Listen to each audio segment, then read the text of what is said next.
Welcome back to the Express at Ambleside Park in West Vancouver. More than 2,500 children are treated for cleft lip and palate birth defects at BC Children's Hospital. It's an ailment that's easily treatable here in BC, but not necessarily in other parts of the world. And with more on that, we have the sweet story of Pemberton's Addie Fraser. How about a line? Nice. What about a line this way? Good job. Addie loves to draw. And both Lottie does lots of pictures, and Addie likes to copy everything that Lottie's doing, which is really kind of fun. Look at what's Lottie drawing? Grass. Every little sister wants to be like their big sister, Is that grass including or sky? 2.5-year-old Addie. Sky?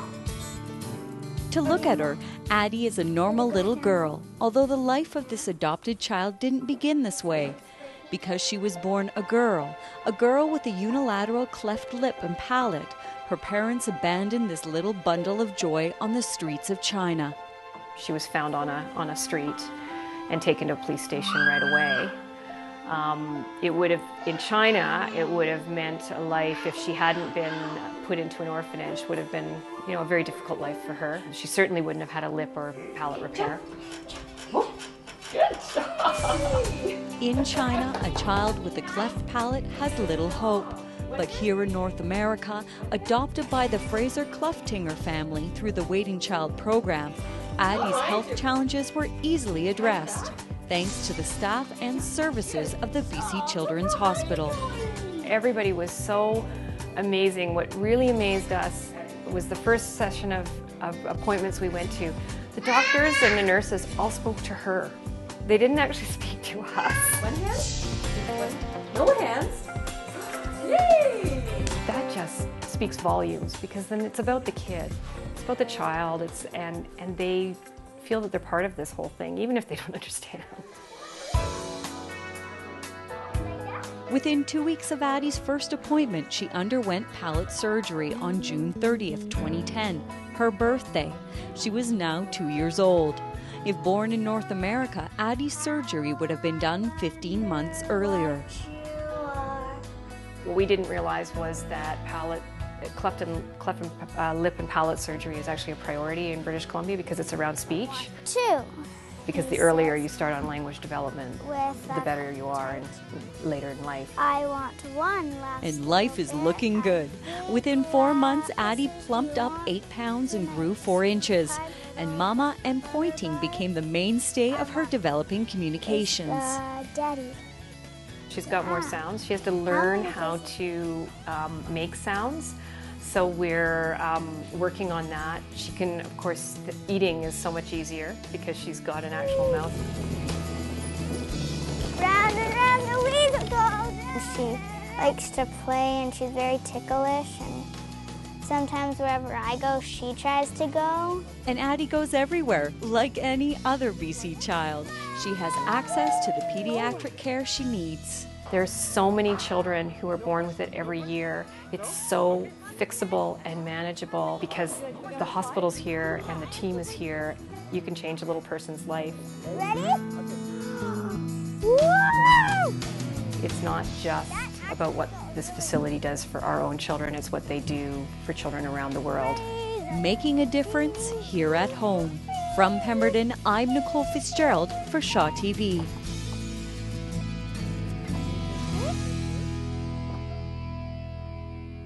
Shaw is pleased to support the BC Children's Hospital Foundation and children just like Addie with the first Mandarin Chinese-Canadian Miracle Weekend. This Sunday, September 18th from 9 p.m. to 11 p.m. on Shaw Multicultural Channel, Shaw Digital 116. The show will be hosted by BC Lee and Johanna C., and they'll be sharing stories of patients and families, along with updates on the superhero campaign and some of the hospital's outstanding achievements in research and treatment. And we do hope you'll join us. Now, how is this for outstanding? Did you know that Mexico is home to 29,000 archaeological sites? So before you jet set off like Indiana Jones, we've got your insider's look from someone who's seen it all. Escapes.ca Destinations is sponsored in part by Sunwing Vacations. Experience the difference. Want to go on an adventure? Let me take you there. From the beaches of Mexico to the bright lights of Sin City, I'll give you an insider's look on where to eat, play, and stay from the expats and the experts. All this without ever leaving our own backyard. Your best tour guide is within reach. I'm Mansour, and this is Escapes.ca Destinations. Today we're continuing our journey through Mexico, learning about its people, places, and food with one Vancouver Mexican here at Fiesta Mexico. Hola, Jorge! Hola, Mana. How are you? I'm good. I'm so excited to experience Fiesta Mexico with you. Fantastic. I'm so glad to show you my culture. Awesome. Let's do this. Let's do it. So, Jorge, we can't go to Fiesta Mexico and not try some authentic Mexican dishes. I have to know what your favorite dish is. My favorite dishes, I would say, are two from two different parts of Mexico. One is from the state of Yucatan, and that is cochinita pibil.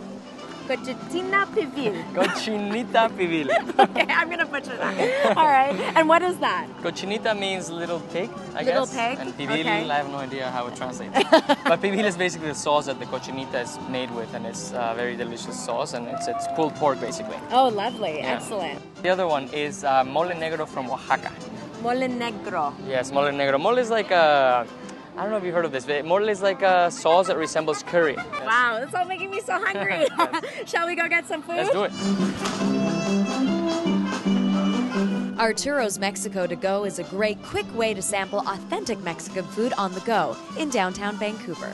Arturo's experience, I wanted to have fresh food, healthy, nice taste, nice spice, not overwhelmed heat, just the sauce we make from scratch, the sauce we make every single day. We cook everything daily, and I hope the people of Vancouver appreciate it, and I think they like it. Wow. These look fantastic, these nopalitos. So this is a cactus, it's cut up, it's grilled. Oh my gosh, it's amazing. So, Jorge, what part of Mexico are you from? I'm from Mexico City, one of the biggest cities in the world. So what would you say is your favorite aspect of Mexico City that people should visit or know about? I would say one of the things that is very unique about Mexico City is that the city sits on top of a lake. Oh my gosh, So really? the city was built on top of a lake. So Mexico has wonderful artisans and artists that are constantly creating all kinds of crafts and arts and pieces. And the Zapotec people work with wood to create these pieces. They all have a lot of symbolism. So there's all these drawings within these animals have specific symbols to their culture and to their spirituality. What are some of your favorite vacation spots that you'd like to frequent? I would say go to a place called Yucatan. So that's Yucatan. a state in the peninsula of Mexico. It borders with the Caribbean and the Gulf of Mexico. Yucatan has an incredible amount of pyramids from the Mayan culture. Wow. So you have all these beautiful archaeological sites. Is there some aspects of the culture that you'd like to share that people may not know about? Yeah. First thing would be that we don't really eat burritos Really? in Mexico. That's a North American invention. But, you know, more seriously, I think that a really important aspect to remember about Mexican culture is that it's a very multicultural society. I'm not doing it right. Jorge, I've had an amazing time here at Fiesta Mexico with you. Thank you for sharing your culture and teaching us a little bit about your country. Now for your travel tip of the week. Mexico is much more than beach resorts. There's a lot of things to do in Mexico. For example, we have 29,000 archaeological sites. 31 of those are World Heritage by UNESCO. Escapes.ca Destinations was sponsored in part by Sunwing Vacations. Experience the difference. Mexico has more UNESCO World Heritage sites than any other country in the Americas. And you can find out more at Escapes.ca. Personally, I've only made it to Tulum so far, and I tell you, it was beautiful. You're watching The Express, and we have more beauty from a little closer to home coming up. After the break, Steve, these are chickens. They're not rabbits. Why Rabbit River? Richmond's Rabbit River Egg Farm. Finish, and then we open our pop holes. The National Ballet of Canada's big birthday. The Express. We are your local voice.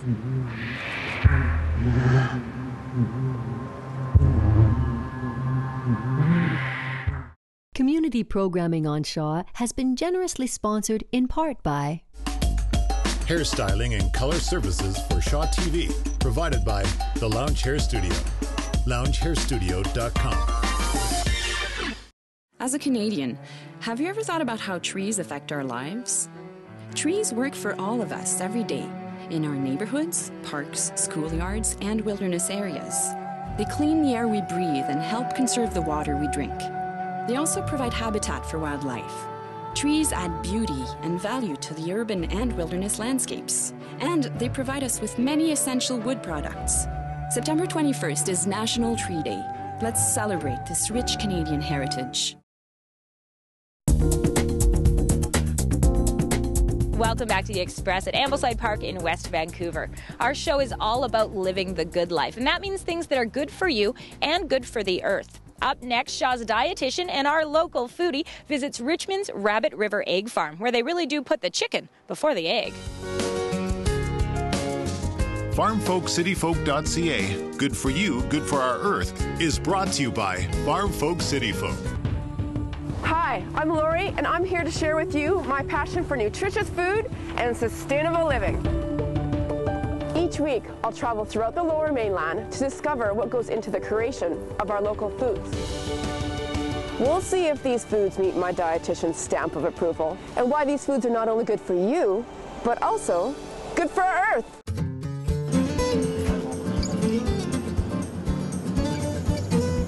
I think I spend more time shopping for my eggs than I do for anything else. I know I want free range. Actually, I think I want free run. No, are brown eggs more nutritious than white? Organic sounds pretty good, and I know this one's SPCA certified, but do you ever wish you knew if any of these labels meant anything at all? Today we're at Rabbit River Farms, and we're talking to Steve Easterbrook about chickens and eggs. Steve, these are chickens, they're not rabbits. Why Rabbit River? Well, our name Rabbit River is kind of a play on words. My last name's Easterbrook, so all through my childhood, I'd get called names like Easter Bunny, Rabbit River, Christmas Creek. We're right on the Fraser River, so we kind of brainstormed for a while with the childhood nicknames and the Fraser River, and we came up with Rabbit River. So basically the chickens wake up at about 5 a.m. They go for water, they go for feed, then they're ready to lay their eggs, and they lay eggs for about 4 hours before everybody's finished, and then we open our pop holes and let them go outside and play. So Steve, this is where the free run or the free range chickens come? This is considered free range. As you can see, there's a lot of pasture out here, and the chickens are able to run outside in natural daylight, experience their natural behaviors.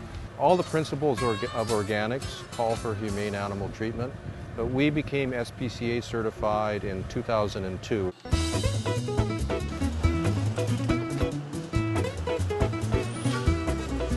So Steve, I used to think that the color of the egg actually changed as it got older, and that meant that was how you could tell if an egg was fresh or not. But that's not actually true, is it? No, the color of an egg doesn't have anything to do with the age. Different hens have different pigmentation in terms of the yolk color they're going to lay and in terms of the shell color that they're going to provide. The best way to determine if an egg is fresh is to look at how it settles off into the pan. What we're going to see is 3 levels. We're going to see a stiff yolk standing up. We're going to see an outer layer of white, which is thinner, and an inner layer of white. The perkier the yolk, the fresher the egg. Exactly. Just like chickens, we need to eat our breakfast too. As a dietitian and your nutrition coach, I'm constantly encouraging people to eat a healthy breakfast. As studies have shown that people that choose a healthy protein, such as eggs, tend to eat less calories throughout the rest of the day. Yet people are still confused whether eggs and the cholesterol that they contain are good for us. We actually know that most people can consume 1 egg per day without it affecting their cholesterol levels. Reason being is that our body actually produces cholesterol from the amount of saturated fat we eat. So when you're cooking your eggs, make sure you boil rather than fry, and keep the bacon on the side. Lori, you must know this as a foodie. What do you get when a chicken lays an egg on the top of a barn? Oh, well, of course, that's an egg roll. Of course. Well, did you hear about the chicken that crossed the road? Don't get me started. For Shaw TV, I'm Lori, and this has been Good for You and Good for Our Earth. Wow, these are really enthusiastic chickens.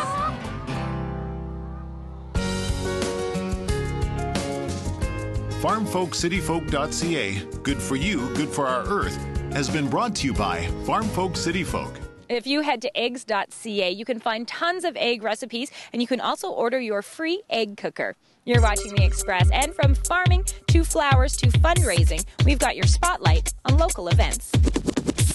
Members of several important schools in the Vancouver Ikebana Association come together to create this fascinating flower exhibit.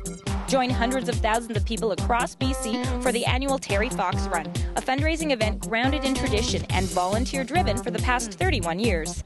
The Lower Lonsdale Fall Festival features 2 performance stages, cooking and fall garden demos, dance performances, train rides through the pumpkin patch, and so much more. Also, the National Ballet of Canada is celebrating a whopping 60 years, and they're coming to Vancouver September 23rd through the 25th. So we're going to close with a preview of their show. Thanks for watching our show, and we'll see you next time.